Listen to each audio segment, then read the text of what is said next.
Selamat datang dan beribadah online di GBI Menteng. Selamat beribadah dan menikmati hadiratnya.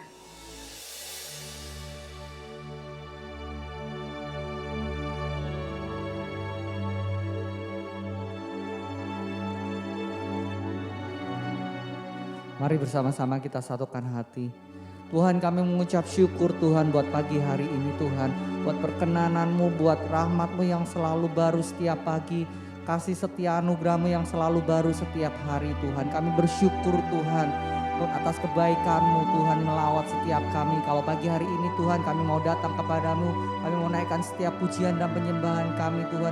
Biarlah setiap pujian dan penyembahan kami menyenangkan hati-Mu Tuhan. Terima kasih Tuhan, Kau berkati setiap umat-Mu Tuhan yang datang pagi hari ini. Yang bekerja Kau berkati usaha pekerjaannya. Yang sekolah Kau berkati sekolahnya, masa depan yang gilang gemilang ada di tangan mereka. Terima kasih Tuhan, tidak lupa juga kami berdoa Tuhan buat pembicara kami pagi hari ini. Biarlah Tuhan apa yang menjadi isi hati-Mu boleh tersampaikan melalui lidah bibir hamba-Mu. Biar pengurapan-Mu turun atas hamba-Mu yang akan menyampaikan firman pagi hari ini. Terima kasih Tuhan Yesus, terima kasih. Jangan lupa juga kami berdoa Tuhan buat gembala senior kami, Bapak Pendeta Insinyur Niko Nyoto Raharjo beserta keempat wakilnya. Juga gembala karayan kami, Bapak Budi Sastra beserta gembala GBI Menteng, juga para wakilnya Tuhan. Mari Tuhan, biarlah Kau sendiri yang akan membawa mereka ke Gunung Kudus-Mu Tuhan. Karena di Gunung Kudus-Mu ada pengajaran yang baru, ada pewahyuan yang baru. Sehingga kemanapun kaki mereka melangkah melayani Engkau, banyak jiwa boleh dimenangkan dan semua hanya untuk kemuliaan nama-Mu. Terima kasih Tuhan, tidak lupa juga kami mengangkat tangan kami mengangkat hati kami bagi bangsa ini. Biarlah perkenanan-Mu turun atas bangsa ini, karena kami tahu Tuhan, Shalom, damai sejahtera-Mu melawat bangsa ini dari Sabang sampai Merauke Tuhan. Bahkan Kau mengurapi setiap para pemimpin bangsa ini Tuhan, Bapak Presiden, wakilnya, jajaran kabinetnya, bahkan sampai ke pemerintahan yang terkecil. Kau melawat mereka, roh yang takut dan gentar melekat erat di hati mereka, sehingga mereka boleh memimpin bangsa ini dengan takut akan Kau, karena ada otoritas yang daripada-Mu turun atas mereka. Terima kasih Tuhan, terima kasih. Biarlah pagi hari ini kami mau bersorak-sorai, kami mau meninggikan nama-Mu. Hanya di dalam nama Tuhan kami Yesus Kristus, semua yang siap untuk bersorak-sorai katakan bersama-sama, amin. Haleluya, haleluya. Shalom jemaat Tuhan. Hari ini kita siap bersuka cita, amin. Siap terima anggur yang baru dari Tuhan. Mari bersama-sama bersorak-sorai, haleluya.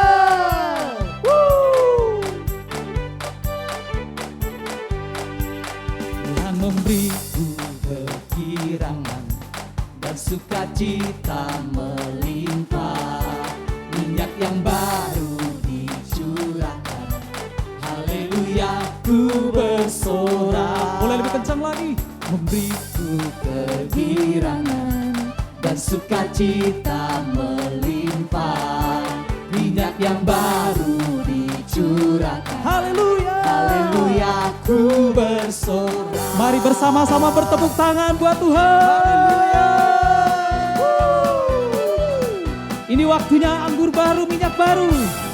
Janji Allah dari kaum Yehuda, umat yang berdoa,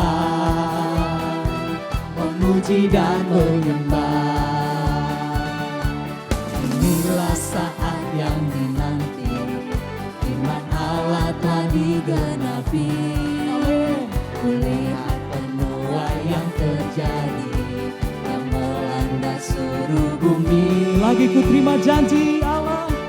Ku terima janji Allah dari kaum Yehuda, umat yang berdoa, memuji dan menyembah. Inilah saat yang dinanti, firman Allah telah digenapi. Amin.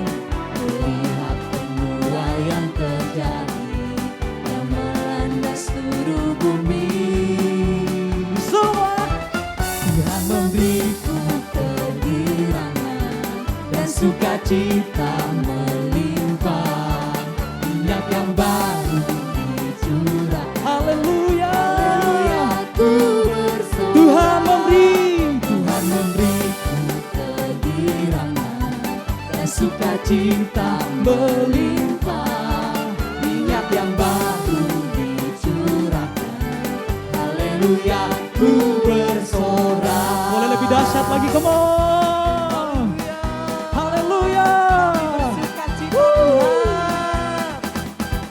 Ku terima janji Allah dari kaum Yehuda, Dari kaum Yehuda, umat yang berdoa, umat yang berdoa, memuji dan menyembah. memuji dan menyembah. Inilah saat yang dinanti, firman Allah digenapi. Allah telah digenapi, lihat penuai yang terjadi, Amin. yang melanda seluruh bumi.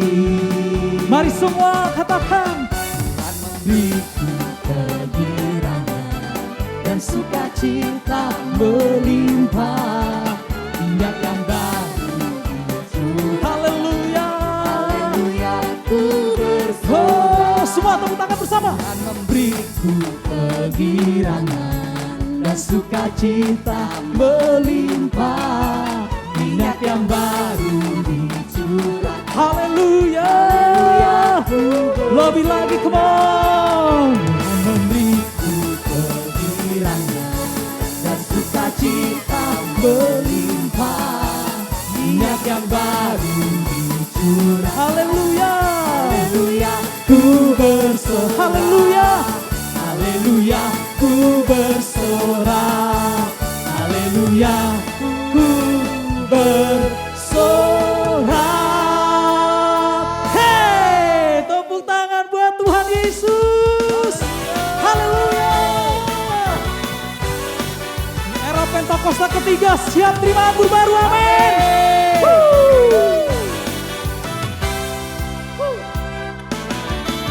Roh Kudus tercurah di tempat ini, urapannya yang ajaib memulihkan umatnya. Roh Kudus, Roh Kudus tercurah bagi gerejanya, membangkitkan umat pilihannya.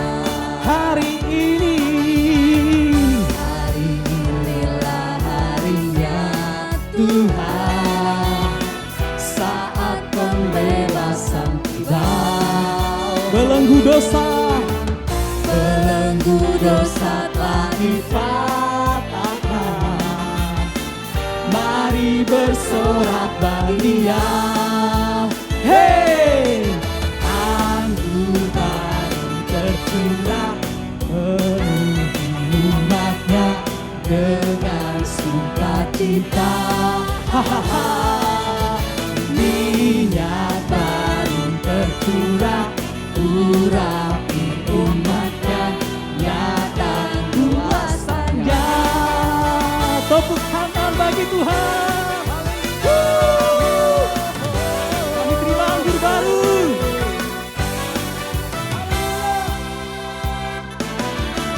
Roh Kudus tercurah di tempat ini, Urapannya yang ajaib. urapannya yang ajaib memulihkan umat. Roh Kudus, Roh Kudus tercurah bagi gerejanya, membangkitkan umat pilihannya.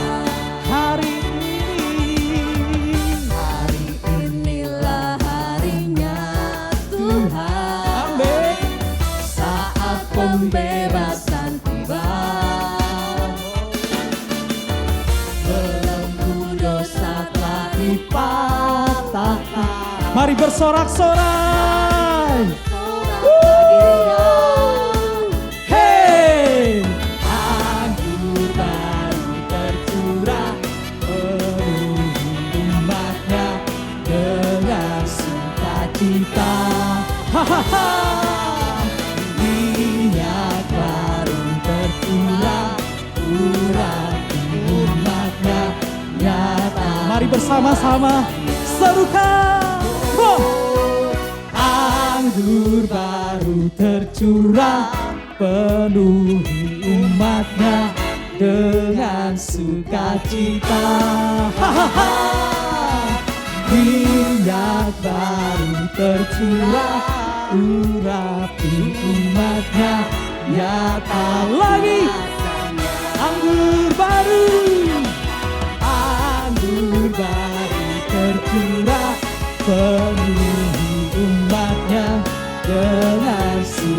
sukacita. Hahaha.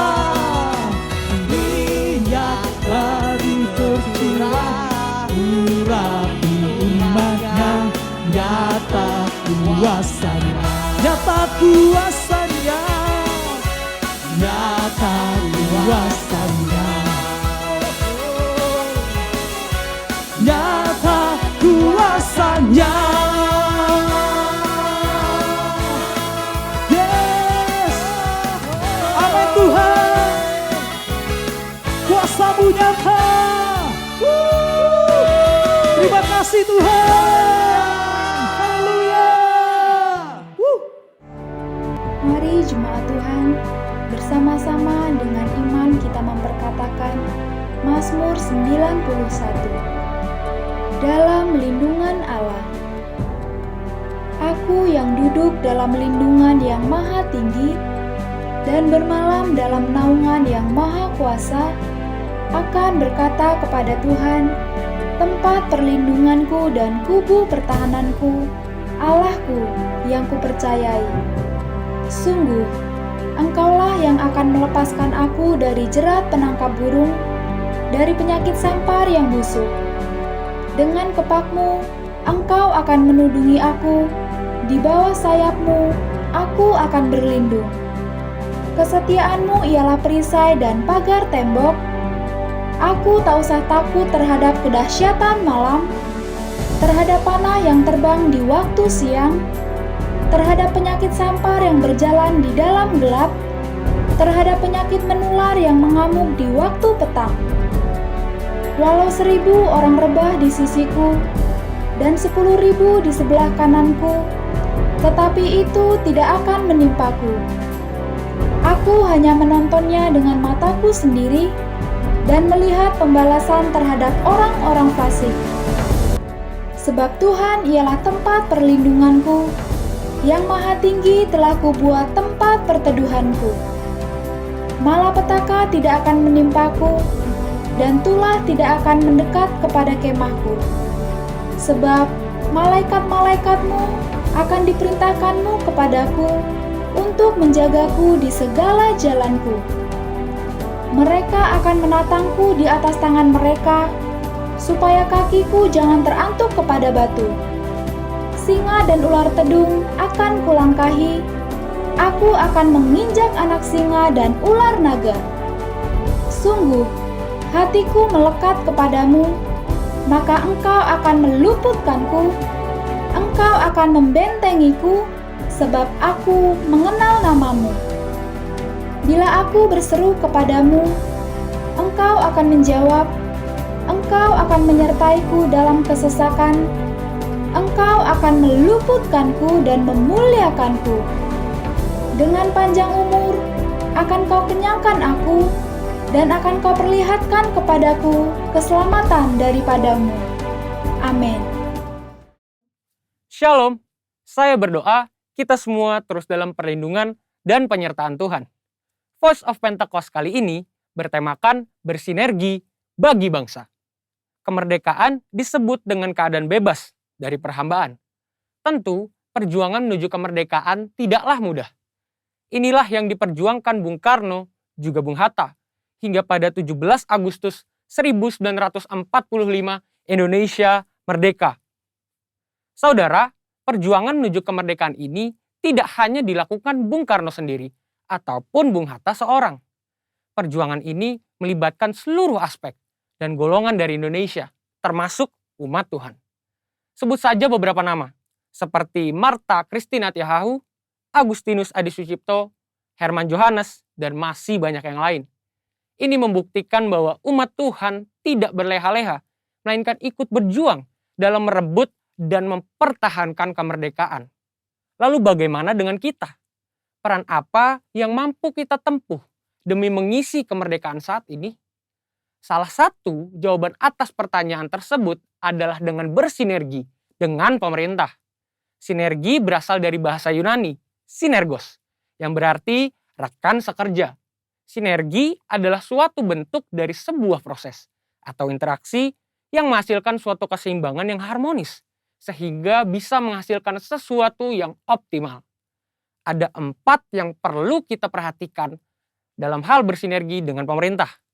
Yang pertama, menyadari bahwa pemerintah adalah dari Allah. Tak dapat terhitung berapa banyak narasi yang diciptakan oleh oknum dalam berbagai media dan platform yang berusaha menimbulkan ketidakpercayaan masyarakat terhadap pemerintah. Seperti dalam penanganan COVID-19 dan program vaksinasi yang sedang ada tepat di depan kita saat ini.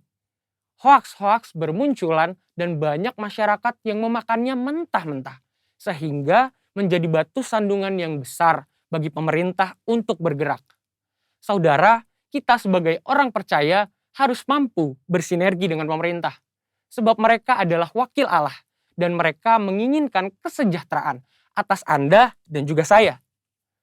Yang kedua, berdoa bagi pemerintah. Sebagian dari kita mungkin bertanya, saya hanya seorang pegawai biasa, bagaimana saya dapat bersinergi dengan pemerintah? Siapapun kita, apapun jenis pekerjaan dan usaha kita, semua dapat bersinergi dengan pemerintah dalam mengisi pembangunan.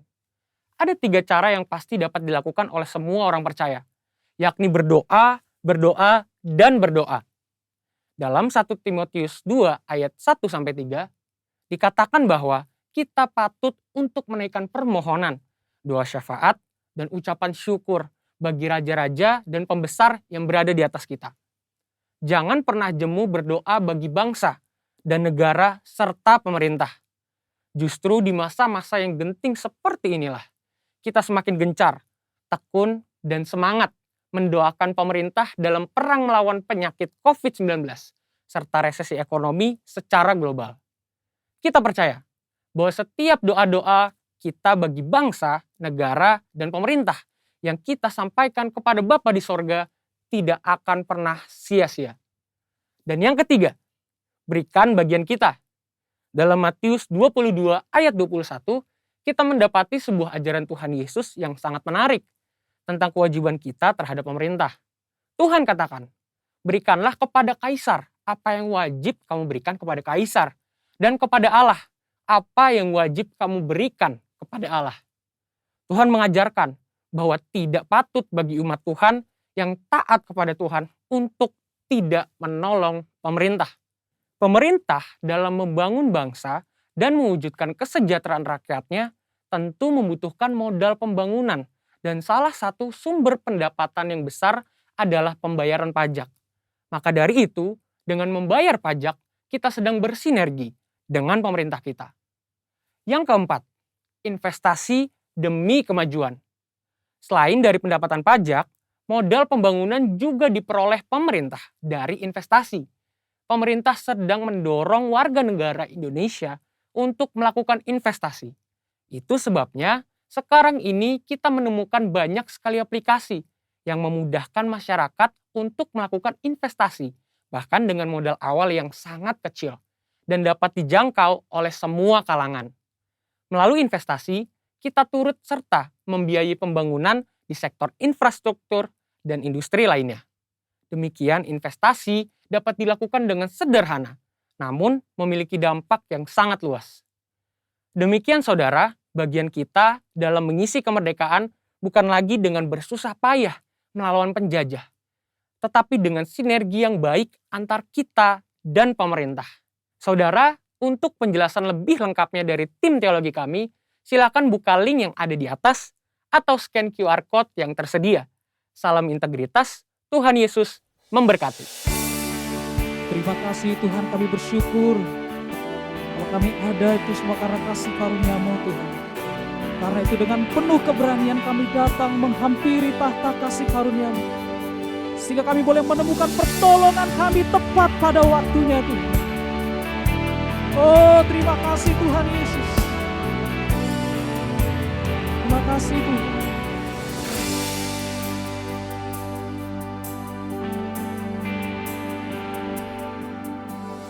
Bukan dengan kekuatan ku dapat jalani hidupku, tanpa Tuhan yang di samping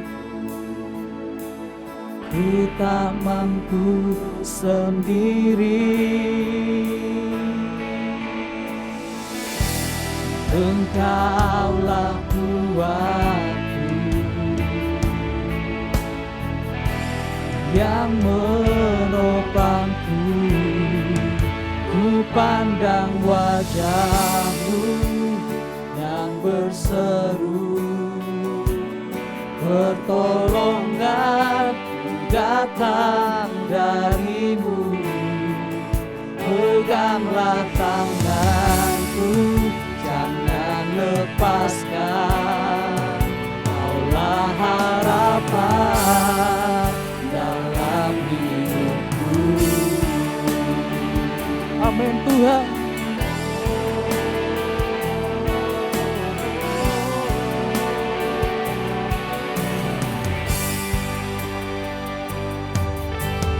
Bukan dengan kekuatanku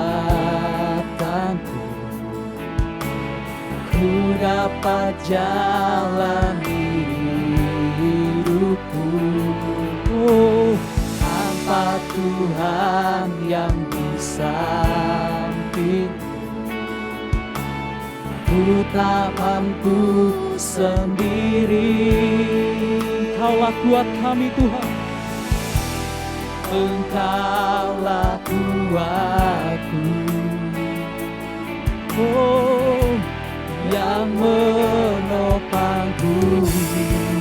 Ku pandang wajah-Mu yang berseru, pertolongan datang dari-Mu. Peganglah tanganku, jangan lepaskan. Engkaulah harapan. Oh,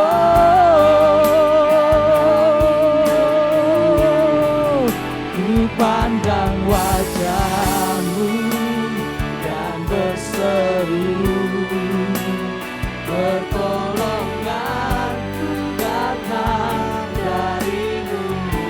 Pegang tangan kami Tuhan. Oh, jangan lepaskan.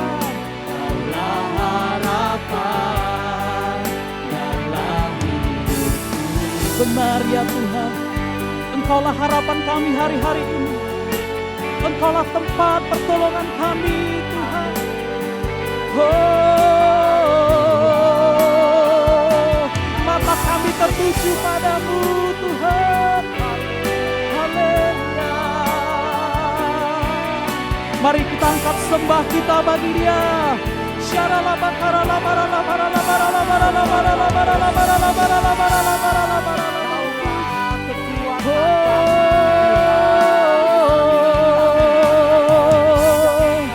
Bahwa kami mendekat kepadamu Tuhan. Engkaulah pertolongan kami, sumber kekuatan kami.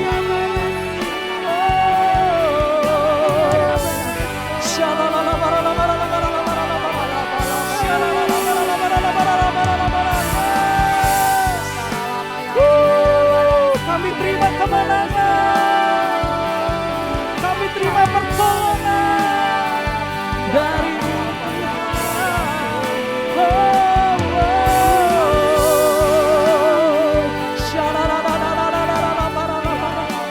Mari alami Dia, pegang tangan kami Tuhan.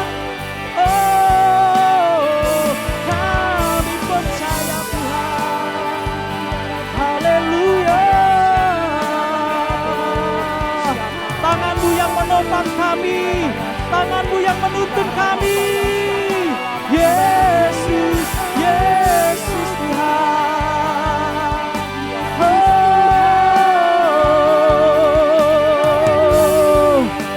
ini si hati kami Tuhan. Syaralabalalabalabal. Kami katakan Tuhan.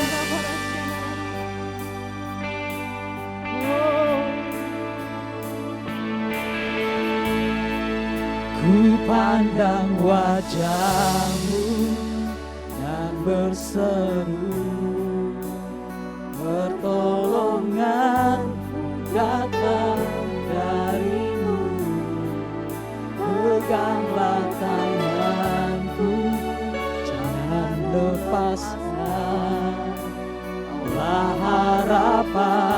Yes God. Oh, ku pandang wajah-Mu dan berseru, pertolongan kami, pertolongan datang dari-Mu. Peganglah tanganku, jangan lepaskan. Oh, Kaulah harapan. Yes, ku pandang wajah-Mu Tuhan, ku pandang wajah-Mu dan berseru, pertolongan datang dari-Mu. Peganglah tangan, jangan lepaskan. Kaulah harapan. Yes, come Holy Spirit, come on. Hallelujah. Come Holy Spirit, yes God, all in this place. Ini doa kami Tuhan. I need more and more of You. Fill me again with the power of Your Spirit. Lord, I'm crying out for more. Come Holy Spirit, come Holy Spirit, fall in this place. I need more and more of You. Fill me again with the power of Your Spirit. Lord, I'm crying out for more and more and more of You. Dengan segenap hati kami Tuhan. Come Holy Spirit, fall in this place. I need more and more of You. Fill me again with the power. Yes, God.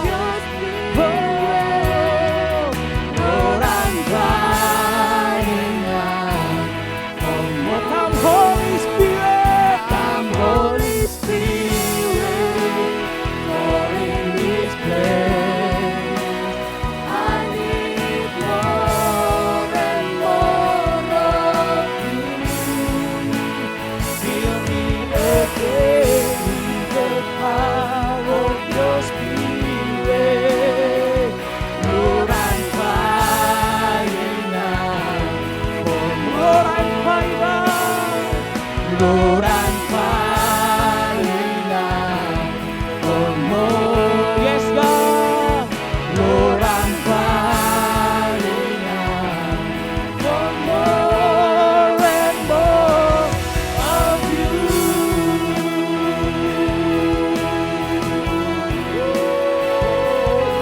Come Holy Spirit. Hallelujah. Penuhi kami Roh Kudus. Kami terima kuasa-Mu Tuhan. Kami terima kuasa Roh Kudus. Haleluya. Oh.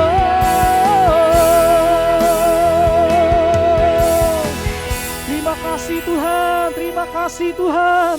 Terima kasih buat lawatan-Mu atas hidup kami. Terima kasih Allah Roh Kudus. Terima kasih Tuhan. Ini waktunya Tuhan. Kami mau duduk diam mendengarkan firman-Mu. Kami mau siapkan hati kami. Mari Roh Kudus urapi kami untuk boleh mengerti akan firman-Mu. Kami siapkan hati kami Tuhan. Hanya di dalam nama Tuhan Yesus, kita yang siap mendengarkan firman Tuhan. Bersama-sama kita katakan, Amin. Shalom saudara-saudaraku semuanya. Hari ini kita mau diberkati oleh kebenaran firman Tuhan. Mari kita berdoa. Bapa di surga, kami bersyukur Engkau memelihara kami semua dalam keadaan baik. Kami mau dituntun oleh firman-Mu yang memberikan kelegaan, yang memberikan jalan keluar, yang memberikan pengharapan. Kami percaya kami akan diangkat Engkau semakin naik dan bukannya semakin turun. Biarlah hati kami berkobar-kobar terhadap kebenaran firman-Mu dan siap untuk melakukannya. Di dalam nama Tuhan Yesus Kristus, kita yang siap diberkati firman Tuhan, bersama-sama kita katakan amin. Nah, tanpa terasa kita sudah 1 tahun lebih ya ada di dalam masa pandemi, dan barusan beberapa waktu yang lalu ada keadaan yang begitu kacau saudara-saudaraku ya, di mana hunian rumah sakit itu hampir penuh ya, orang-orang yang sakit COVID, keluarganya semua menjerit karena tidak bisa mendapatkan penanganan yang semestinya. Tapi ada banyak hal yang dilakukan orang-orang ya yang terpapar atau keluarga yang terpapar untuk supaya keluarganya itu bisa survive, bisa menjadi penyintas, bisa lewat daripada itu semua. Dan kita mau ini jadi pembelajaran buat kita semuanya. Kenapa saudara-saudaraku? Seperti kalau Yesus berkhotbah ya, Yesus tuh selalu pakai hal-hal yang sehari-hari. Burung di udara Tuhan pelihara, bunga bakung di padang Dia hiasi. Hal-hal yang orang-orang ketika mendengarnya tuh gampang langsung connect. Supaya apa? Supaya ketika mendapatkan tuntunan firman Tuhan bisa dilakukan juga dengan mudah. Dan hari ini kita mau belajar firman Tuhan yang sangat sederhana. Hal-hal yang basic, tapi kalau kita lakukan dengan setia, maka kita akan mengalami kemenangan. Jadi judul firman Tuhan hari ini adalah gaya hidup rohani yang sehat. Ya, gaya hidup rohani yang sehat. Karena tubuh kita ini ada tubuh jasmani, ada tubuh rohani. Ya, ada tubuh yang kelihatan, itu yang dibela habis-habisan ketika kita sedang sakit, ketika kita menginginkan terobosan di dalam pemulihan banyak hal. Kita hanya melihat yang kelihatan. Tapi ada yang tidak kelihatan yang sebenarnya yang paling penting, yang menentukan supaya tubuh yang kelihatan ini juga bisa survive, bisa lewat daripada segala persoalan yang dihadapi. Nah, saudara-saudaraku, firman Tuhan mengatakan dalam Amsal 18 ayat 14, orang yang bersemangat ya dapat menanggung penderitaannya. Tetapi siapa akan memulihkan semangat yang patah? Orang yang bersemangat dalam bahasa Inggrisnya the spirit of a man. Jadi spirit, hal yang nggak kelihatan, rohnya ya. Roh yang kuat ya, yang bersemangat, on fire, dapat menanggung penderitaannya. Tetapi siapa akan memulihkan semangat yang patah? Dalam bahasa Inggrisnya wounded spirit. Spiritnya luka ya, terluka sehingga menjadi lemah, sehingga tidak bisa kuat menanggung penderitaan. Jadi ternyata untuk bisa menanggung tantangan yang kita hadapi, persoalan yang kita hadapi yang menjadi penderitaan bagi kita, itu tidak ditentukan bukan oleh karena fisik kita yang kuat, bukan oleh hal-hal yang kelihatan yang kuat yang kita miliki, tapi hal yang tidak kelihatan ya, spirit yang kuat. Dikatakan dalam kitab Daniel bahwa Daniel kita tahu ya, dalam berbagai masa pemerintahan raja-raja yang sedang menjajah bangsa Israel, itu dia selalu ada muncul ya.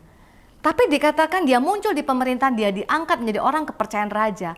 Itu karena dikatakan the excellent spirit, karena dia punya roh yang kuat. Jadi bukan karena Daniel pinter banget gitu ya, Daniel punya gelar pendidikan yang luar biasa, tidak. Tapi dikatakan hal yang paling utama, dia punya roh yang kuat. Orang kalau punya roh kuat, saudara, dia bisa berjuang ya. Maka kita akan lihat contohnya itu adalah Daud ya. Hari ini kita belajar dari Daud ya. Daud itu kita bisa lihat dari perjalanan dia di sejarah Alkitab, itu persoalannya banyak, penderitaannya banyak, dan dia kan orangnya melo ya. Kalau dia tulis lagu dalam Mazmur itu kita bisa lihat itu penderitaannya itu luar biasa. Tapi kok Daud itu begitu kuat, dan Daud itu menjadi orang yang berkenan di hati Tuhan. Salah satu penderitaan Daud yang luar biasa, dan ini menunjukkan bahwa manusia rohani itu kuat sekali, itu dalam 1 Samuel pasal 30 ya, ketika Ziklag mereka pergi berperang, dan kemudian tempat yang mereka tinggali yang namanya Ziklag itu dijarah habis-habisan. Kita baca 1 Samuel 30 ayat 3. Ketika Daud dan orang-orangnya sampai ke kota itu, tampaklah kota itu terbakar habis, dan istri mereka serta anak mereka yang laki-laki dan perempuan telah ditawan. Ayat 4, lalu menangislah Daud dan rakyat yang bersama-sama dengan dia itu dengan nyaring sampai mereka tidak kuat lagi menangis. Jadi yang tercederai itu adalah yang di dalam ya, roh dan jiwanya. Mereka ini barusan keluar dari Ziklag, tempat tinggal mereka dalam pengungsian ya. Mereka menang perang di luar. Ya, harusnya kan mantep gitu ya kalau udah menang gitu ya, bangga, hebat gitu ya. Tapi begitu pulang melihat tempat tinggal mereka sudah terbakar habis dan istri serta anak mereka semuanya ditawan ya. Pahlawan-pahlawan yang kuat, gagah perkasa ini menangis termasuk Daud sampai mereka tidak kuat lagi menangis. Semua orang mengalami ya, bukan hanya orang-orang yang menyertai Daud yang mengalami. Daud pun mengalami penderitaan yang sama, tapi responnya beda. Karena apa? Manusia rohaninya beda kekuatannya. Di sini kita bisa lihat kalau orang manusia rohaninya nggak kuat, maka menghadapi tantangan, maka dia akan mengalami jalan buntu dan dia sudah tidak bisa lagi kuat untuk berjuang ya. 1 Samuel 30 ayat 6 berkata, dan Daud sangat terjepit karena rakyat mengatakan hendak melempari dia dengan batu. Lihat, responnya berbeda. Begitu ngelihat tantangan yang sangat berat yang membuat pahlawan-pahlawan ini tidak kuat lagi menangis, itu langsung responnya apa? Mau menghakimi, mau menyalahkan. Tidak kuat untuk bisa menghadapi tantangan itu. Tapi seluruh rakyat itu telah pedih hati, masing-masing karena anaknya laki-laki dan perempuan. Tapi lihat, manusia roh yang kuat, seorang yang punya manusia roh kuat, responnya beda. Tetapi Daud menguatkan kepercayaannya kepada Tuhan Allahnya. Jadi solusi Daud bukan bagaimana kita langsung memperkuat senjata kita, memperkuat armada kita, memperkuat angkatan bersenjata kita. Bukan itu solusi Daud.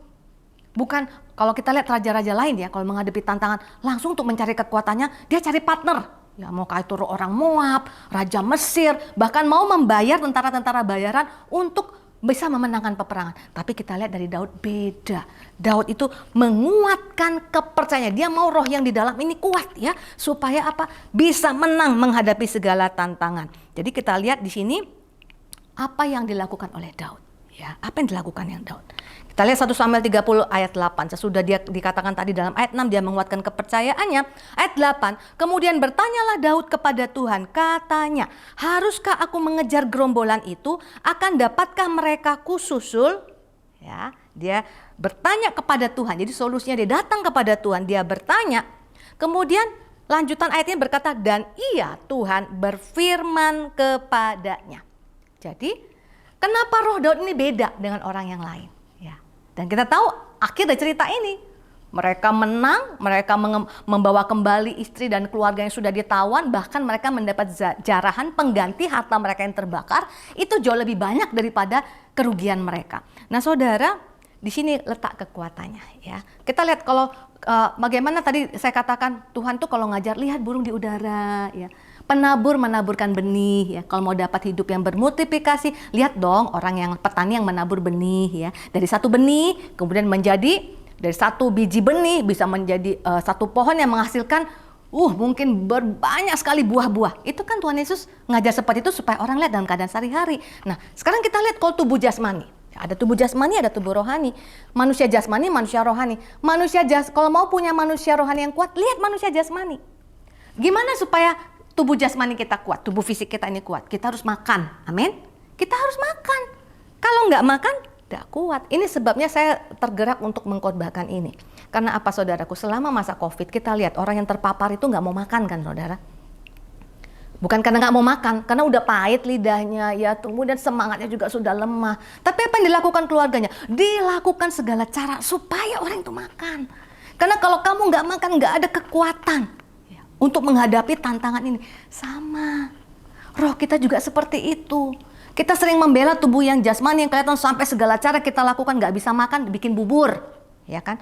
Nggak bisa juga telan bubur, cari infus nutrisi, segala cara dilakukan. Tapi firman Tuhan berkata, Yesus berkata Matius 4:4, tetapi Yesus menjawab, ada tertulis, manusia hidup bukan dari roti saja, tetapi dari setiap firman yang keluar dari mulut Allah. Makan itu penting buat tubuh jasmani. Tubuh rohani kita jangan sampai kita nggak kasih makan. Harus dikasih makan juga supaya kita bisa seperti Daud. Ketika Daud berkata, Tuhan berfirman. Jadi waktu Tuhan berfirman, dia makan tuh. Makanan rohani dari Tuhan. Kan firman Tuhan itu adalah, tadi Tuhan katakan, Tuhan Yesus katakan, itu roti kehidupan. Jadi kita untuk tubuh fisik kita bela sedemikian untuk dapatkan yang terbaik. Tubuh yang kelihatan ini saudara. Tahu nggak saudara, tubuh yang kelihatan ini firman Tuhan katakan, ya paling kuat 70-80 tahun. Tapi ada yang bersama-sama dengan Tuhan selama-lama itu ditentukan oleh hal yang di dalam.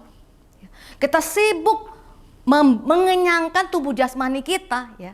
Kita sibuk membela tubuh jasmani kita yang lagi sakit, padahal 70-80 tahun, tapi kita nggak peduli terhadap tubuh rohani kita yang kekal selama-lamanya. Mau kekal bersama Tuhan, mau kekal bersama-sama iblis di neraka. Kita tentunya nggak mau, ya. Puji Tuhan, Yesus sudah menyelamatkan kita. Tapi kita nggak mau spirit kita ini lemah sampai kita nggak bisa berjuang. Harus dikasih makan, kata Tuhan Yesus, ya. Harus dikasih makan. Kalau kita nggak kasih makan, tubuh kita bisa kuat, tubuh kita bisa gemuk secara jasmani, tapi rohnya kering, nggak dikasih makan. Rohnya sakit, nggak dikasih makan. Ya, kita lihat gini, saudara, kalau orang sakit, ya, sakit tertentu, ada makanan tertentu yang akan mensupport dia untuk sembuh secara jasmani. Saya ingat waktu anak saya sakit paru-paru dulu, ya, sebelum zaman COVID, dia kena sakit paru-paru sampai badannya kurus kering. Ya, orang kok kenapa nggak selera makan? Atau bahkan selera makan pun tetap nggak jadi daging. Ya, jadi di sini saya mengerti kenapa orang harus makan. Karena apa?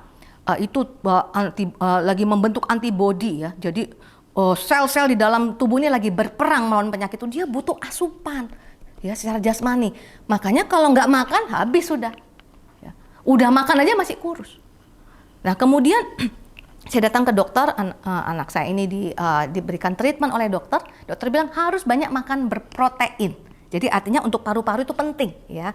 Mungkin saya nggak terlalu ngerti kedokteran, ya, mungkin untuk menumbuhkan sel-sel yang baru, memulihkan sel-sel yang rusak gitu, saudaraku, ya. Jadi harus banyak makan yang berprotein. Kenapa? Lagi sakit paru-paru. Saudara, coba kita tilik hati kita. Saya lihat jemaat banyak sekarang lagi ngalami kesusahan. Berarti sakit secara ekonomi, ya, sakit secara ekonomi. Konsumsilah makanan yang bisa membuat ekonomi kita pulih. Jadi konsumsinya, lihat, makanan rohani, roti kehidupan itu adalah firman. Kejar firman Tuhan yang memberikan janji-janji bagi kita untuk membuat iman kita bangkit bagi pemulihan ekonomi. Jangan sudah kita sakit secara ekonomi, kemudian kita cuek, saudaraku, ya. Saudara, selama masa pandemi ini ada banyak keluarga jemaat yang sakit, ya. Kadang-kadang sakit itu sampai sekeluarga besar, ya. Sampai nggak ada lagi yang bisa masak, nggak ada kekuatan, ya. Lihat bagaimana jemaat GB Menteng itu bahu-membahu. Ada yang masak, ada yang kirim makanan supaya apa? Selama sakit COVID ini jangan sampai nggak makan. Gitu, ya. Kita bertolong-tolongan menanggung beban supaya apa? Supaya semua bisa survive. Itu yang terjadi kenapa, saudara, di penggembala itu dikatakan ayo masuk CG. Ya, di CG apa yang dilakukan? Dengar firman Tuhan. Itu sebenarnya sesama anggota CG ini, di kita Komsel sebutnya CG, ya, care group. Grup yang peduli terhadap sesama anggotanya supaya kita makan. Kalau hubungan mertua menantu, wah, ini kan hubungan yang paling misteri nih, saudara, ya. Puji Tuhan, saya dapat mertua yang punya menantu yang mertua saya sangat bangga sama menantunya dan menantunya sangat bangga sama mertua, ya. Karena apa? Bisa hidup dengan damai, dengan aman, ya, tidak ada konflik. Itu karena apa? Karena makan makanan rohani yang memperkuat hubungan. Jadi kalau hubungan rusak, ya, datanglah kepada firman Tuhan, makanlah firman Tuhan yang membuat hubungan itu jadi baik. Hubungan antara suami dan istri berantem mulu. Makanlah firman Tuhan yang menolong kita supaya kita bisa lebih menahan amarah, lebih sabar, ya. Kita baca firman Tuhan katakan, ya, istri itu memenangkan suami itu bukan dengan banyaknya kata-kata tapi dengan kelakuannya. Ketika kita baca itu, maka itu yang harus kita makan. Itu harus kita percayai. Nah, saudara-saudara, mau nggak mau, banyak orang nggak mau baca firman Tuhan. Anda dan saya nggak mau baca firman Tuhan, tetap rohani ini dikasih makan. Karena apa? Dia pasti berteriak. Yang di dalam ini berteriak. Akibatnya apa? Makannya junk food. Makan yang nggak benar. Apa makanan junk food? Makanan junk food itu berita-berita celaka, ya. Nggak baca firman Tuhan, yang dibaca, di sana itu meninggal sekian orang. Di sana itu bangkrut. Kita lihat kehidupan kita secara ekonomi. Udah nggak jalan bisnis beberapa lama. Itu yang kita dengar. Itu sebenarnya asupan rohani, saudaraku, yang kita makan. Jangan mau, saudara. Makan itu makan firman Tuhan. Orang yang suka makan firman Tuhan, kabar celaka itu nggak ngefek. Ya, Mazmur 127, bahagia orang benar, ya. Ayat 1, haleluya, berbahagialah orang yang takut akan Tuhan, yang sangat suka kepada segala perintahnya. Sangat suka kepada segala perintahnya. Akibatnya apa? Ayat 7, ia tidak takut kepada kabar celaka, hatinya tetap penuh kepercayaan kepada Tuhan. Gak ada orang yang begitu baca firman Tuhan langsung suka tuh, gak ada, jarang, ya, saudara. Kebanyakan susah lah, ya, kita harus ditolong untuk baca. Ya sama, kita namanya baru lahir baru, ya, bertumbuh, ya. Anak kecil itu nggak suka makan, sukanya main. Tapi orang tuanya tahu anak perlu makan, makanya perlu makan sayur, nggak mau makan sayur. Jadi akhirnya ibunya kan dibikin gorengan tuh, sayur diumpetin ya di dalam gorengan supaya anaknya makan sayur. Kenapa? Orang tua, orang dewasa ngerti, kamu butuh makan 4 sehat 5 sempurna. Nah, jadi kalau kita saudaraku masih nggak suka mau baca firman Tuhan sebagai makanan rohani kita, berarti kita masih kanak-kanak rohani. Jangan mau jadi kanak-kanak rohani. Karena yang dipercayakan kepercayaan tanggung jawab itu adalah manusia dewasa, bukan anak-anak. Ya, secara jasmani pun anak-anak tidak pernah diberikan kepercayaan tanggung jawab yang besar. Kalau saudara menginginkan karir yang lebih luar biasa, itu hanya diberikan kepada orang dewasa. Nah, sama secara rohani juga seperti itu saudara. Ayo hari-hari ini makan rohani yang benar. Ya. Makan rohani, jangan makanan yang junk food. Itu bukan berarti kita kalau dengar kabar celaka, terus nggak mau tahu keadaan dunia. Oh tidak saudara, kita tetap tahu. Tapi tidak kita telan. Hanya informasi saja. Saya ingat dulu zaman masa detox ya. Pernah loh gereja ini 21 hari detox dulu ya, zaman detox itu. Ada 30 orang kali di gereja itu yang makannya pokoknya menderita sekali 21 hari ya. 3 hari pertama minum hanya buah, jus 3 hari ya. Kemudian sisanya 18 hari makan kukus-kukusan, tidak ada minyak, tidak ada garam, tidak ada gula. Waduh itu rasanya penderitaan. Tapi nggak tahu kenapa, karena mau sehat, mau detox nih ceritanya. Waduh pada taat. Jadi saling menguatkan setiap kali ketemu di gereja. Minggu pertama, 7 hari pertama gitu ya. Bawa makanan di rumah, tempe dikukus, warnanya putih, saudara, nggak ada warna ya saudara ya. Saya ingat waktu itu sama Pak Binsar ya, sama suami saya. Itu kita pulang gereja. Nah dulu kan pulang gereja ini kesukaan bagi seluruh keluarga karena waktunya makan bersama, makan enak. Nah ini anak-anak semua makan enak, kita tidak bisa makan enak saudara.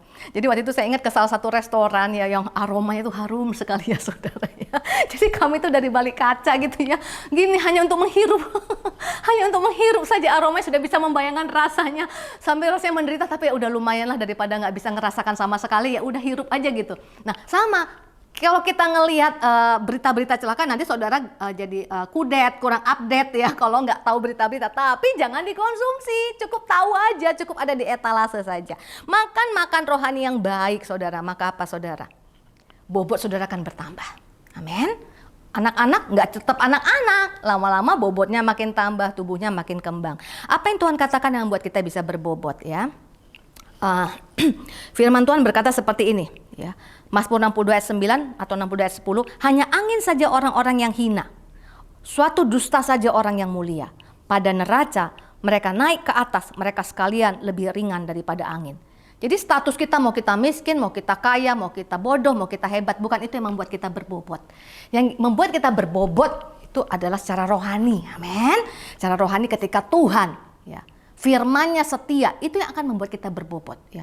Yabes lebih berbobot, lebih dimuliakan daripada saudara-saudaranya karena dia percaya firman Tuhan. Dia makan tuh makanan firman Tuhan walaupun mungkin dia tidak dianggap, dia dihina, tapi dia percaya. Dia makan makanan rohani yang benar, itu membuat spiritnya kuat. Amin. Bisa berjuang. Ya, semua kita setuju ya, kita harus makan makanan yang sehat. Kemudian apa saudaraku? Ya, kita lihat dari kehidupan Daud ya. 1 Samuel 30 ayat 8. Kemudian bertanyalah Daud kepada Tuhan, katanya, haruskah aku mengejar gerombolan itu? Akan dapatkah mereka kususul? Tadi ayat yang kita baca ya. Dan ia berfirman kepadanya. Tadi kita baru berhenti sampai di situ. Lanjutnya, kejarlah sebab sesungguhnya engkau akan dapat menyusul mereka dan melepaskan para tawanan. Jadi Tuhan berfirman, kejar ya, susul, lepaskan para tawanan. Ayat 9a, lalu pergilah Daud beserta ke-600 orang yang bersama-sama dengan dia dan sampailah mereka ke sungai Besor. Apa yang terjadi sesudah Bapak Ibu Saudara dan saya makan? Kita harus olahraga ya. Jadi Daud ini dengar firman Tuhan, dia lakukan ya. Dia mengaktifkan. Jadi bukan cuma makan habis itu kita duduk aja nggak ngapa-ngapain saudaraku, yang ada tubuh tambah gemuk, malah jadi sakit penyakit ya. Mungkin kalau masih muda belum berasa. Nanti kalau udah tua nih, orang yang nggak pernah olahraga, waduh langsung berasa sekali semuanya saudara.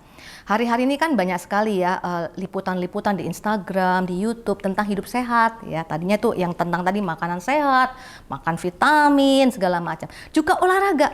Jadi saya ingat masa-masa pandemi ini awal-awal tuh, semua orang berjemur, berjemur. Itu saya dan Pak Bisa suka olahraga di taman gitu ya, hanya jalan pagi saja, jalan santai begitu, penuh orang saudara. Tapi itu hanya bertahan beberapa bulan, sekarang udah sepi gitu ya. Karena apa? Banyak orang nggak mengerti bahwa itu bukan hanya untuk menghadapi COVID, itu juga untuk menghadapi keseharian. Olahraga itu perlu. Nah, saya lihat ada satu tayangan yang rutin edukasi dari seorang dokter ya di Instagram. Dia katakan, jangan sampai 3 hari berlalu tanpa Anda pernah olahraga. Karena itu penting bagi tubuh ya. Nah, saudara-saudara, firman Tuhan pun berkata seperti itu. 1 Timotius 4 ayat 7b, latihlah dirimu beribadah. Kata latih di sini adalah gimnasio. Itu kata gym ya. Kalau kita nge-gym ngapain? Olahraga. Jadi kita harus nge-gym, kata Tuhan ya. Nge-gym, latihlah dirimu beribadah itu seperti orang masuk ke gym, ke fitness center. Ayat 8 berkata, latihan badan ini terbatas gunanya, tetapi ibadah itu berguna dalam segala hal. Karena mengandung janji baik untuk hidup ini maupun untuk hidup yang akan datang. Jadi artinya gini saudara, kita udah telan nih firman Tuhan, harus dilakukan. Harus kita exercise, harus kita nge-gym. Supaya apa? Otot kita, orang kalau nge-gym itu ototnya tuh kuat saudara ya, otot kuat. Jadi kalau otot iman kita dilatih dalam menghadapi segala tantangan, lagi angkat berat, itu lagi dilatih, mempunyai otot yang kuat sehingga punya badan yang sehat dan kuat. Tuhan bilang, kita ini punya gym masing-masing. Latihannya di mana? Di rumah tuh ada gym juga saudara ya. Ketika ada masalah terjadi di tengah-tengah keluarga, itu lagi latihan. Latihan otot kesabaran ya saudara ya. Latihan apa? Kemurahan hati. Latihan apa? Banyak hal. Ketika baca firman Tuhan itu jangan jadi pengetahuan, harus dilakukan. Nah, cara orang olahraga supaya nggak gampang bosan, supaya kita udah tahu itu penting buat kesehatan, tapi rutin kita lakukan adalah lakukan dari hal kecil dulu saudara. Jangan langsung kan saya ingat tuh ya, kalau gym dulu sebelum masa COVID itu bulan Januari itu paling banyak membernya. Itu treadmill sampai nggak dapat. Kalau saya datang agak siang udah nggak dapat treadmill ya, jalan di treadmill tuh udah nggak dapat. Ibu-ibu semuanya saudara, penuh semua treadmill. Waduh semangat sekali. Tapi semangatnya sebentar, karena apa? Terlalu berikan beban yang berat kepada latihannya. Firman Tuhan berkata, setialah dalam perkara kecil, maka engkau akan dapat lakukan perkara yang besar. Ya. Dulu saya pernah 12 tahun nggak olahraga, padahal saya penggemar aerobik. Dulu saya setiap minggu itu pasti pergi ke tempat aerobik. Ya, tapi karena waktu itu pernah ada satu penyakit dan sudah dioperasi dan dokter bilang jangan olahraga berat ya Bu. Waduh, saya saking takutnya saudara, bukan hanya olahraga berat, olahraga ringan juga enggak saudara. 12 tahun saudara nggak pernah, sampai suatu ketika saya tahu itu penting, saya mulai lagi ke gym ya. Dan saya melakukan dari hal kecil dulu ya. Jangan langsung 1 jam lari, waduh besok nggak bakal saudara. Begitu otot-ototnya sakit semua, besok nggak bakal. Latihan dulu, mungkin 5 menit dulu, 10 menit dulu, demikian. Baca firman Tuhan juga saudara ya, jangan langsung setiap hari langsung sekian. Wah, tiba-tiba begitu kita mulai nggak bisa lakukan, langsung kita drop. Ya, bagus sih kalau tetap bisa continue. Masalahnya banyak orang yang nggak bisa continue kan dengan tantangan yang berat. Latihan dulu, mungkin 10 menit dulu berdoa ya. Di kita ada prayer room, 15 menit only ya. Dari 15 menit mulai berdoa, mulai tambah lagi sampai ngerasakan kesukaan untuk berdoa. Tadi ingat, kesukaan membaca firman Tuhan. Saya ingat dulu ada sayur pahit ya saudara ya. Saya nggak bisa makan. Karena dipaksa lama-lama jadi suka gitu ya. Kenapa? Rutin memakan. Olahraga juga sama. Dari hal kecil, lakukan perkara kecil, maka engkau akan bisa lakukan perkara besar. Jangan gini loh saudara.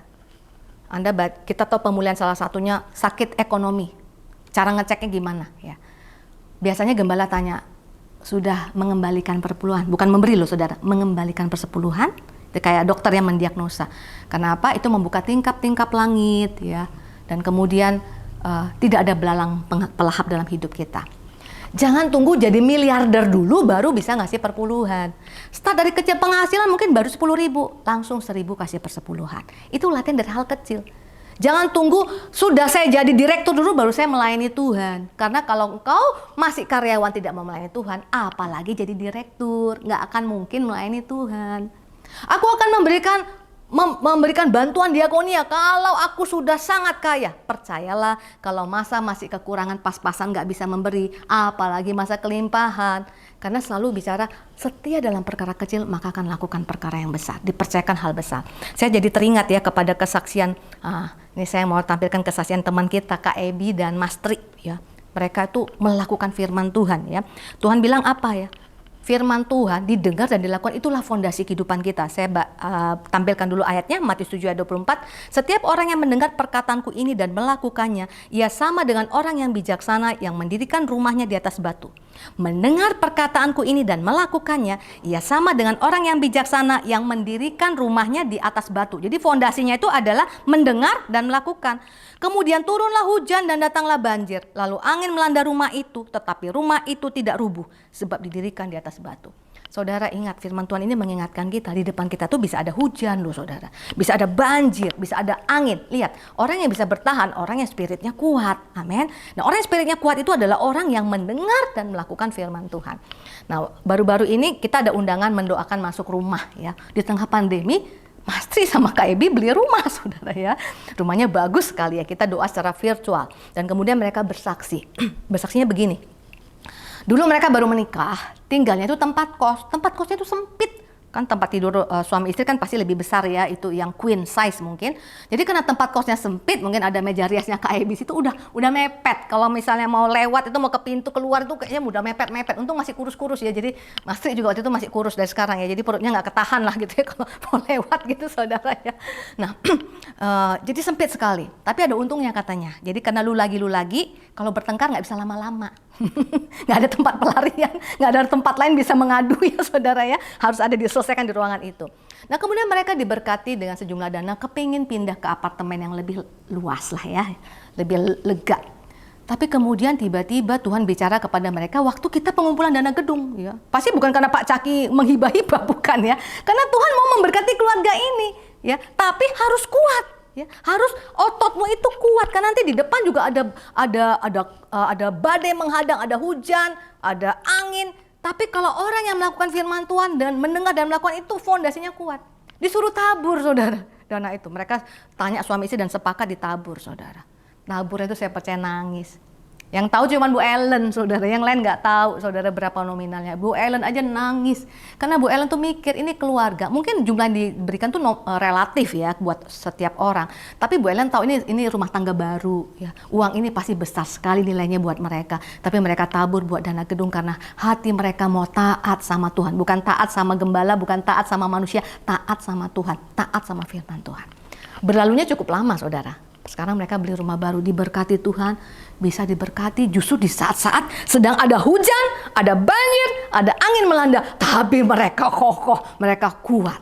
Itu juga buat kita semuanya. Coba lihat, asupan rohani kita benar nggak? Udah benar lakukan firman Tuhan apa enggak? Nah yang ketiga saudara, ya tadi kita lihat Daud begitu dengar firman Tuhan, dia kejar, dia lakukan, dia nggak diam-diam. Nah, yang ketiga yang penting saudara, yang sering diabaikan orang adalah istirahat secara rohani, spiritual rest. Mazmur 127 ayat 2 berkata, sia-sialah kamu bangun pagi-pagi dan duduk-duduk sampai jauh malam dan makan roti yang diperoleh dengan susah payah, sebab ia memberikannya kepada yang dicintainya pada waktu tidur. Ya, pada waktu tidur Tuhan janji segala berkat, segala kebaikan dicurahkan Tuhan kepada kita. Karena ini juga gambaran secara jasmani ya. Manusia itu harus tidur.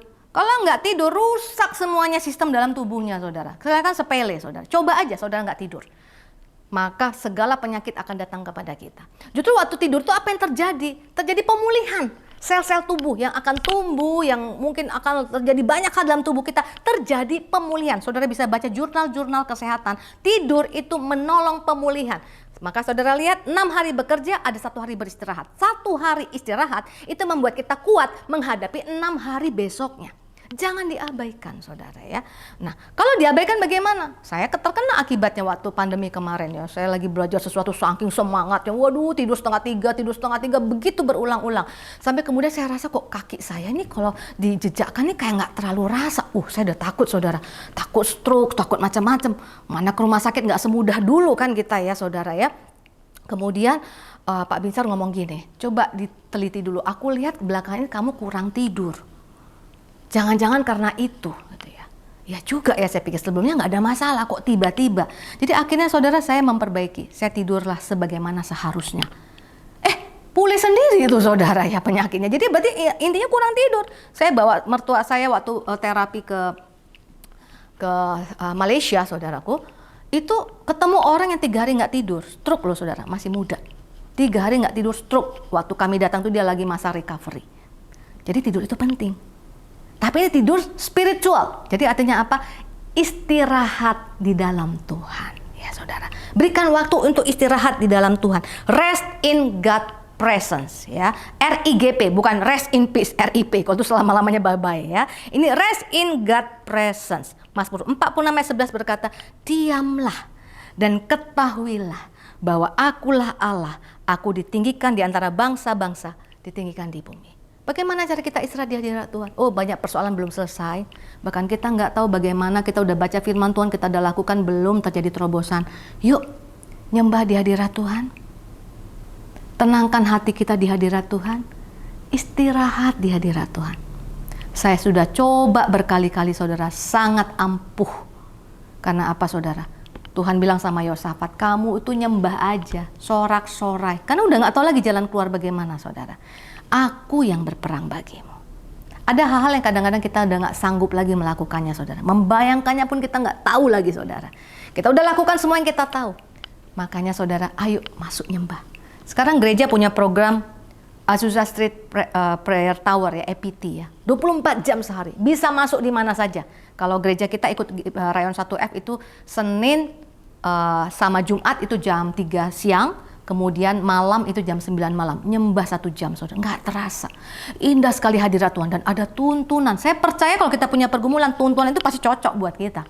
Walaupun orang yang ngomong tuh nggak kenal sama kita, ada ratusan orang nyembah sama-sama. Saya juga masuk, kadang-kadang saya tambah jamnya. Kalau saya punya pergumulan yang aduh Tuhan ini saya butuh terobosan. Saya mau istirahat di hadirat Tuhan supaya apa? Marilah datang kepadaku, hai yang letih lesu dan beban berat. Aku akan memberikan kelegaan. Ada kelegaan. Saudara, kalau kita lagi suntuk nih ya, banyak beban pekerjaan. Kenapa orang banyak pergi ke puncak? Kenapa banyak orang pergi ke pantai? Dia mau refreshing, ya. Dia mau tenang. Nanti balik saudara. Kembali beraktivitas, udah lain, udah beda ya. Kenapa? Udah di recharge. Jadi waktu kita datang ke hadirat Tuhan, kita rest, itu sama dengan ketika tubuh jasmani kita di recharge, rohani kita juga di recharge. Sepele, sederhana, tapi sangat berkuasa. Jangan pernah disepelekan ya saudara ya. Makan makanan rohani, firman Tuhan, teratur, yang sehat setiap hari. Kalau perlu cari kebutuhan-kebutuhan khusus, minta kepada gembala CG saudara untuk dibantu, untuk mengerti firman Tuhan yang tepat. Kemudian apa saudara? Lakukan dari hal-hal kecil. Mengampuni, jangan tunggu dulu terjadi masalah besar baru mengampuni. Memberikan apa yang Tuhan taruh dalam hati kita, membantu orang lain. Lakukan sesederhana apapun. Tuhan lihat itu saudara. Maka kita punya fondasi yang kuat. Kemudian ayo banyak nyembah yuk di hadirat Tuhan. Jangan tunggu terjadi masalah dulu kalau bisa. Tapi ketika kita memberikan waktu kita istirahat. Daud pun begitu saudara, dia istirahat di hadirat Tuhan, makanya dia kuat 40 tahun memerintah. Saya percaya GBI Menteng juga menjadi jemaat yang kuat, tidak hanya jasmaninya, tapi yang terlebih utama lagi rohaninya, tangguh dalam menghadapi segala perkara. Mari kita berdoa. Terima kasih Tuhan Yesus, Engkau yang sudah menguatkan kami. Kami percaya melalui firman-Mu ada satu kekuatan yang kami absorb, yang kami resap hari ini Tuhan. Kami mau lakukan. Kami juga mau istirahat di dalam Engkau Tuhan. Dan kami percaya tantangan apapun, hujan, badai, banjir, umat-Mu akan menjadi lebih daripada pemenang. Menteraikan firman-Mu dengan Roh-Mu yang kudus. Di dalam nama Tuhan Yesus kita yang sudah diberkati. Bersama-sama kita katakan, amin. Mari jemaat Tuhan kita bersama-sama memperkatakan apa yang dimaksud dengan Pentakosta ketiga. 1. Pentakosta ketiga adalah pencurahan Roh Kudus yang dahsyat di zaman ini, melebihi yang terjadi di Azusa Street. 2. Pentakosta ketiga akan mengakibatkan penuaian jiwa yang terbesar dan yang terakhir sebelum Tuhan Yesus datang kembali. 3. Pentakosta ketiga akan membangkitkan generasi Yeremia, yaitu anak-anak muda yang dipenuhi Roh Kudus, cinta mati-matian kepada Tuhan Yesus, tidak kompromi terhadap dosa, dan akan bergerak untuk memenangkan jiwa. 4. Pentakosta ketiga lahir di Indonesia dan bergerak ke bangsa-bangsa. Gerakan ini dari timur ke barat dan akan kembali ke Yerusalem. 5. Pentakosta ketiga akan memberikan kuasa untuk menyelesaikan amanat agung, dan setelah itu Tuhan Yesus datang kembali.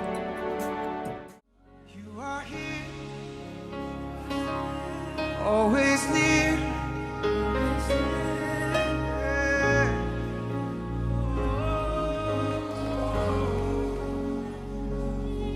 You are here, always here.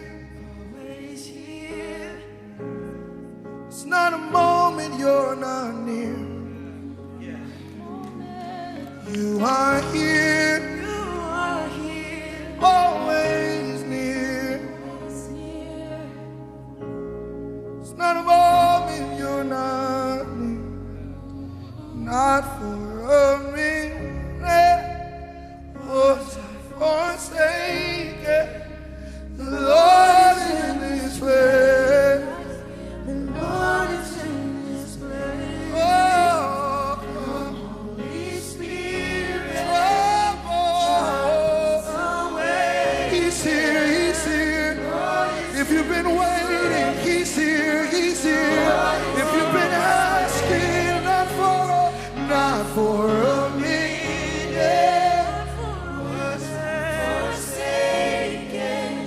The Lord is in His place. This is Bethel now. And come, Holy Spirit, the place where God dwells.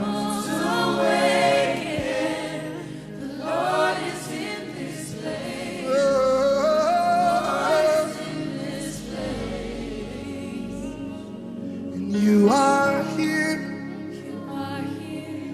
always here.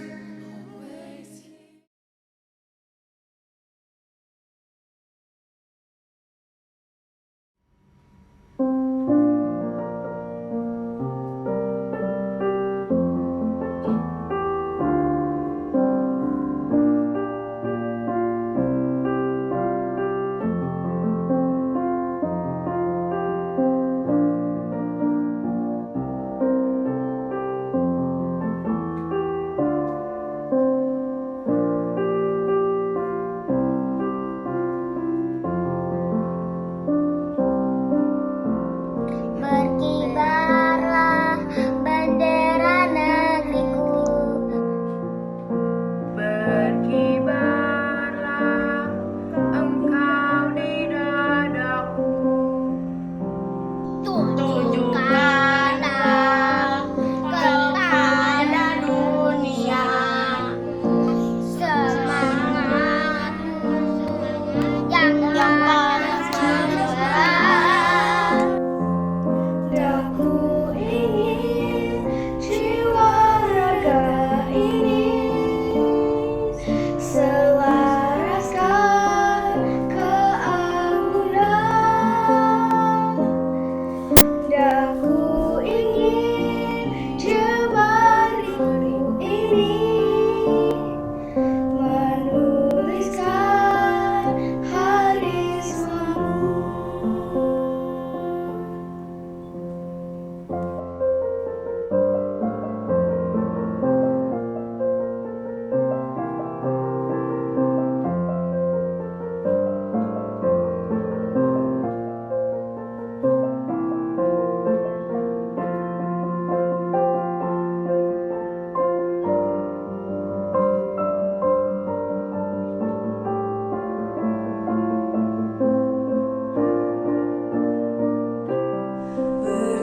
Berkibarlah bendera negeriku, berkibar di luas nuansamu. Tunjukkanlah kepada dunia ramah tamah budi bahasamu.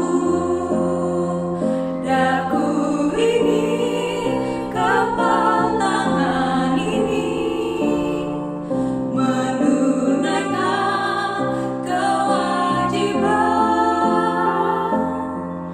putra bangsa yang mengembangkan cita.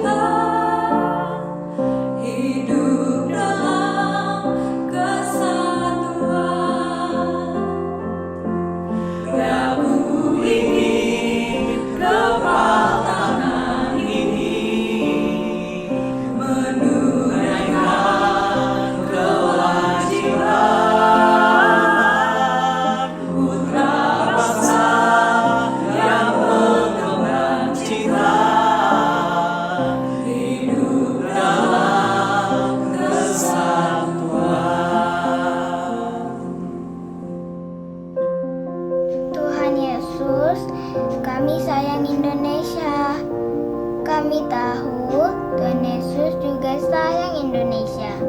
Selamatkanlah bangsa kami, pulihkanlah negeri kami. Ya Tuhan, terima kasih Tuhan. Selamatkan Indonesia, selamatkan Indonesia, selamatkan Indonesia, itulah kerinduanku. Indonesia membutuhkanmu Yesus. Indonesia nantikan curahan Roh-Mu. Indonesia rindu kemuliaan-Mu. Inilah doaku.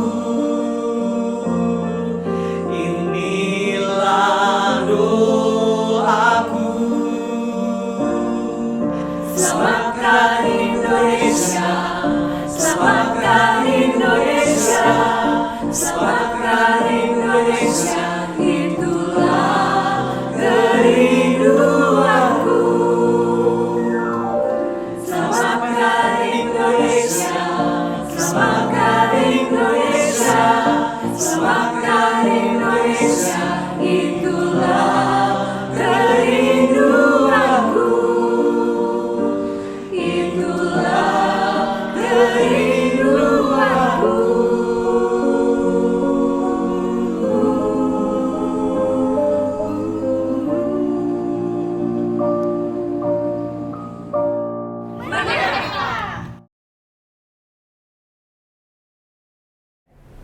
Jemaat yang dikasih Tuhan, saya percaya kita semua diberkati karena kita sudah mengizinkan Roh Kudus berbicara sesuai dengan kebutuhan kita.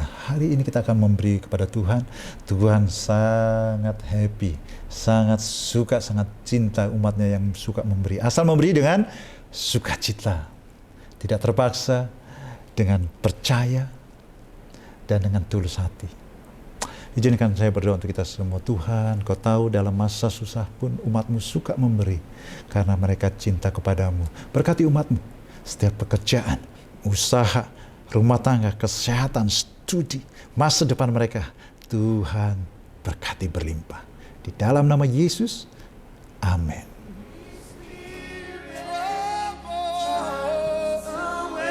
He's here, he's here. If you've been waiting, he's here, he's here. If you've been asking, not for a minute, forsaken. Lord is in his place. This is Bethel now. Jemaat yang dikasih Tuhan, sebelum kita pulang kita ingin diberkati oleh Tuhan Yesus. Mari kita bangkit berdiri. Angkat kedua tanganmu, arahkan hatimu kepada Tuhan dan terimalah berkat Tuhan. Kekasih-kekasih Tuhan, pulanglah engkau dengan damai sejahtera. Jangan kau pernah lupa, Tuhan sangat sayang padamu. Tuhan masih pegang kendali dalam hidupmu. Semuanya sudah Dia atur baik bagimu. Percayalah, engkau disayang, engkau biji mata Tuhan, engkau dilindungi, engkau diberkati.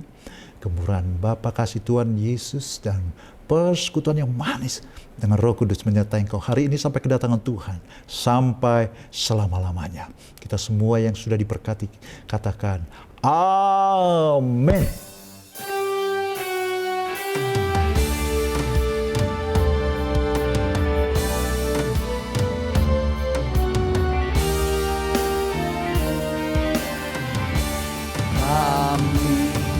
Memuji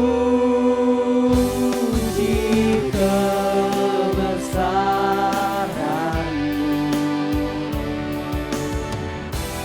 ajaib Tuhan,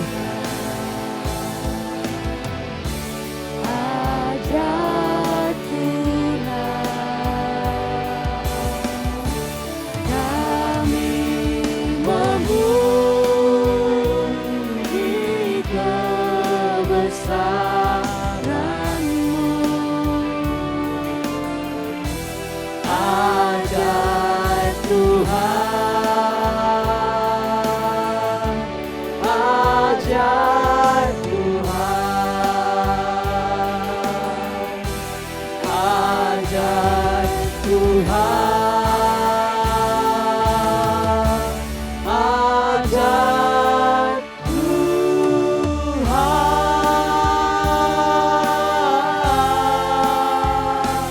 Amin.